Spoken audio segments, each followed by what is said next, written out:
So we're getting to the end of my top 40 A24 movies. We're going to do 15 to 11 today, and then tomorrow or the next day I'll do my top 10 in one video. Let's get started. Starting off this list at number 15, I have Everything Everywhere All at Once. Probably the most ambitious A24 film out there. I didn't want to believe the hype at first. I watched it. First half of this movie, I was kind of like, what's so special about this? But the second half just takes a turn for the wild. Mind-bending and unexpected stuff happens here. It's quite touching and funny at the same time. It's just, like I said, very ambitious, and it lives up to the hype. At 15, we have Robert Eggers' first film, The Witch, and this is another movie that could be in most people's top 10. This is one of the first movies that really put A24's name out there, and I think it's partially responsible for the success that it has these days. This is also the film that introduced us to Anya Taylor-Joy, who has gone on to have great success in her career. The whole film, you're feeling exactly what the main characters are feeling, an overwhelming sense of dread and panic and paranoia.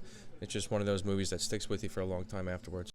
At number 13, we have The Brutalist. It was a front runner for Best Picture last year for a long time before Nora came in and kind of swept everything at the Oscars. But I didn't see this movie until after the Oscars, and I was hesitant at first, due to the fact that Adrian Brody's acceptance speech, and I thought he was very condescending and kind of smug.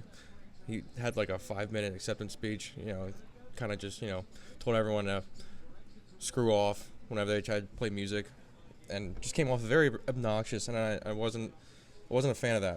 However, after seeing this movie, he did deserve the Oscar. Now, he wouldn't be my personal choice, but he definitely deserved it. It is a great movie. It's 3.5 hours, so it's a long time, and to tell you the truth, you become invested in it. You become immersed in the film as you're watching it. He plays a brilliant architect who flees to America from a post-war Europe and hopes to become successful and rebuild his life in America and become something of himself. Just like most A24 films, it is a tough watch, but like I said, he does deserve the Oscar for this, despite his pompous Oscar speech. At number 12, Sing Sing, one of my favorite movies of last year, and like I said, I didn't personally want Adrian Brody to win for Best Actor because I wanted Coleman Domingo to win the Oscar. He's brilliant in this film, and it really shows off his acting chops in this movie. And Clarence Macklin, who's never done anything else before, this is a true story, I guess partially true, about his life. Just great work. It's a very well-made prison drama that'll just tug at your heartstrings, and like this quote says up here, a film to restore your faith in mankind, and I couldn't agree more.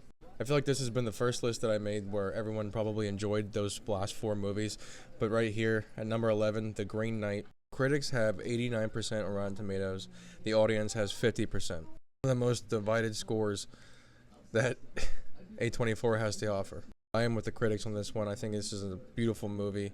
Epic fantasy adventure movie starring Dev Patel, who is just sensational in this movie. Story about honor and morals. Aesthetic in this film is just beautiful. It's gorgeous. I love it, and this is what makes a great movie, in my opinion. Dev Patel plays King Arthur's nephew, who goes on a journey to kind of define his character and prove his worth in the eyes of his family and kingdom. It's a hard film to recommend, seeing as how everyone has a different taste. I've recommended this movie to people, and they came back and told me that it was the most boring piece of garbage they've ever seen, and others have told me that it is the most beautiful film they've ever seen. So I don't know, whatever you want to do. This is an A24 list, so you kind of know what to expect when you go into these movies. We only have 10 movies left. Can you try to guess the top 10 I'm going to put in here?